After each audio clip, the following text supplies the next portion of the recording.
اس دور کا ایک بہت بڑا فتنہ ہے، کسی کو برا نہ کہو، بس سب کو اچھا کہو، کسی کو برا نہ کہو۔ یہاں تک کہ کچھ لوگ کہہ جاتے کافر کو بھی کافر نہ کہو، دشمنی پال کر کیا کرنا، سب سے محبت کرو۔ اس طرح کی باتیں سننے کو ملتی ہیں، اور کچے ذہن کے لوگ، سادہ لوگ، وہ اس کو بڑا پسند کرتے ہیں۔ اب سوچنا چاہیے، یہ کہتے ہیں کسی سے دشمنی نہ رکھو، اور کتاب ہدایت قرآن پاک میں ارشاد خداوندی ہے، یقیناً شیطان تمہارا دشمن ہے، فاتخذوہ عدوا، اس کو دشمن سمجھو، دشمن بناؤ۔ اب قرآن پاک کہتا ہے اس سے دشمنی کرو۔ اسی طرح سیدنا ابراہیم علیہ السلام کا قول ہے، انہم عدو لی الا رب العالمین، جتنے بھی پرستش کی جاتی ہے بتوں کی، دوسرے تیسرے، فرمائے سب میرے دشمن ہیں، میری تو دوستی اور محبت صرف اللہ پاک سے۔ اب ہمارے دور میں لوگ کہتے ہیں جی بس محبت ہو، دوستی ہو، محبت ہو، دوستی ہو، دشمنی کی ضرورت ہی نہیں۔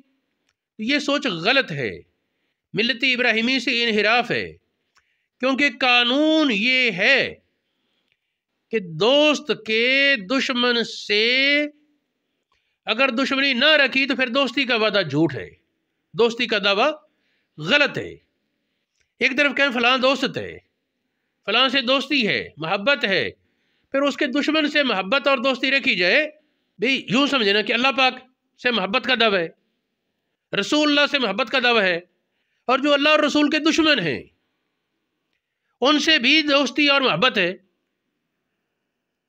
تو اس طرح کی دوغلی پالیسی کو اللہ اور رسول قبول نہیں فرماتے۔ وہاں تو یہ واضح ہے اصول کہ جو اللہ اور رسول کے دشمن ہیں ان سے دشمنی رکھو تو تمہاری دوستی قبول ہے، ورنہ دوستی بھی قبول نہیں۔ ایک جملہ ایک خاص مکتبہ فکر والے کسی اور معنی میں بولتے، لا ولا الا بالبراء، اس معنی میں تو درست نہیں، لیکن اس معنی میں یہ جملہ درست آتا ہے کہ اللہ اور رسول کی محبت وہ درست نہیں جب تک ان کے دشمنوں سے بے تعلقی نہ ہو، ان سے برات نہ ہو۔ سیدنا ابن عمر رضی اللہ تعالی عنہما کے پاس ذکر ہوا کچھ اہل بدعت کا، تو آپ نے فرمایا ان کو خبر دے دو کہ ابن عمر کہتا ہے کہ وہ ابن عمر ان سے بری ہے اور وہ ابن عمر سے بری ہیں۔ تو اللہ اور رسول کے دشمنوں سے براعت، تعلق توڑنا، ان سے بری ہونا،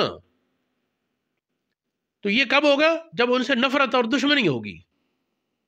یہ نہیں کہ محبت بھی ہے، دوستی بھی ہے، کسی کو کہنا بھی کچھ نہیں، اور پھر ان کے مخالف سے دوستی بھی ہے۔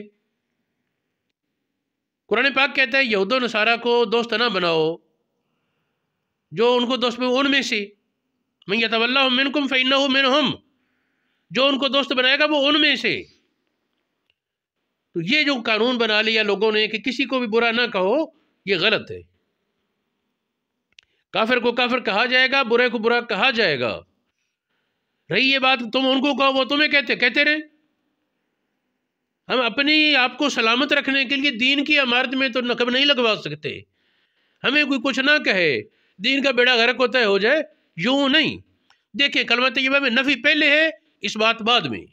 نبی پاک علیہ السلام اگر یہ مشن اپنا لیتے کسی کو کچھ نہیں کہنا تو کوئی مخالفت ہی نہیں ہونی تھی، اور دین بھی نہیں پھیلنا تھا، توحید کا پرچم بھی بلندنا ہوتا کہ جب بتوں کو بھی کچھ نہیں کہنا، بت پرستوں کو بھی کچھ نہیں کہنا، اہل باطل کو بھی کچھ نہیں کہنا، پھر تو بس ٹھیک ہے، سارا ہی ٹھیک۔ تو ایسے نہیں، اسلام انقلاب کا دین ہے، اسلام صلح کل کا دین نہیں۔ غلط کو غلط کہنا اور درست کو درست کہنا، یہ اسلام میں بنیادی ذمہ داری سکھائی گئی ہے۔ ایک حدیث پاک آتی ہے، اللہ رب العالمین نے حضرت جبریل علیہ السلام کو فرمایا، اے جبریل فلاں بستی کو برباد کر دو، فلاں قصبہ، فلاں بستی، اس کو تباہ و برباد کر دو۔ عرض کی یا اللہ اس میں تیرا ایک نیک بندہ رہتا ہے جس نے آنکھ جھپکنے جتنی دیر بھی تیری نافرمانی نہیں کی. فرمایا بستی کو اس پر بھی اور ان پر سب پر برباد کر دو، ہلاک کر دو. پھر فرمایا انہو لم یتمعر فی ساعتن، وہ جو عابد صالح بندہ ہے میری وجہ سے اس نے کبھی چہرے پر بال نہیں ڈالے، اس نے چہرے پر غصے کا اظہار نہیں کیا. دوسری حدیث پاک مسلم شریف اور دیگر کتابوں میں موجود ہے، من رأى منکم منکرا فلیغیرہ بیدہ، جو برائی دیکھے اس کو قوت بازو سے بدلائے، نہیں طاقت زبان سے بدلائے، نہیں طاقت دل سے برا جانے. اور یہ کہنا کسی کو برا نہ کہو، کسی کو برا نہ سمجھو، سب سے محبت، سب سے دوستی، تو یہ مفروضہ ہے، یہ حقیقت نہیں. آج سے 100 اور تقریباً 20 سال پہلے جب انگریزوں کی حکومت تھی تو بر صغیر میں ایک فتنہ اٹھا تھا، ندویوں کا فتنہ. انہوں نے ایک کھچڑی تیار کی کہ جس میں سارا بس شیعہ ہے، دیوبندی ہے، وہابی ہے، یہ ہے وہ ہے، بس کوئی کسی کو برا نہ کہے، سب کے جذبات کا احترام کیا جائے اور بس. اس وقت علماء نے اس کا سخت رد کیا. ہمارے اہل سنت میں سے کچھ حضرات اس میں شروع میں شامل ہوئے اس کی خوبصورتی اور اچھے ٹائٹل کو دیکھ کر، لیکن جو اس کے راز کھلتے گئے اہل حق اس سے جدا ہوتے گئے تو وہ فتنہ، اس کا اثر آج تک چل رہا ہے. ہمارے ماحول میں اس کا بڑا اثر ہے، اس کی اصلاح ہونی چاہیے. ہاں، جب میں نے یہ حدیث بیان کی کہ اللہ رب العالمین نے فرمایا فلاں بستی کو ہلاک کر دو، یہ حدیث مشکات المصابیح جو ہمارے پاس نسخہ ہے اس میں یہ 439 صفحے پر یہ حدیث موجود ہے. 438 پر شروع ہوتی، 439 پر ختم. حضرت جابر سے روایت ہے، نبی پاک نے فرمایا اوح اللہ عز و جل الی جبریل، اللہ رب العالمین نے جبریل کی طرف واحی فرمائی ان اقلب مدینہ دا قضا و قضا، فلاں فلاں شہر کو برباد کر دو.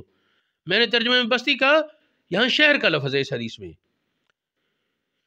قال رب ان فیہم عبدا کا فلانا، عرض کی جبریل نے یا اللہ ان میں تیرا فلاں بندہ ہے، لم یاسک طرفۃ عین، جبریل گواہی دیتا ہے اس نے تیری نافرمانی آنکھ جھپکنے جتنی دیر نہیں کی. فلاں بندہ اس بستی میں موجود ہے، آنکھ جھپکنے جتنی دیر بھی اس نے تیرے نافرمانی اور گناہ نہیں کیا.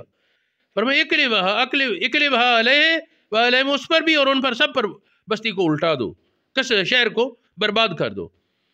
فَإِنَّ وَجْهَهُ لَمْ يَتْمَعَرْ فِيَّ سَاعَةً، اس کا چہرہ میری وجہ سے کبھی اس پر بال نہیں آئے، ناراضگی کا اظہار اس نے نہیں کیا.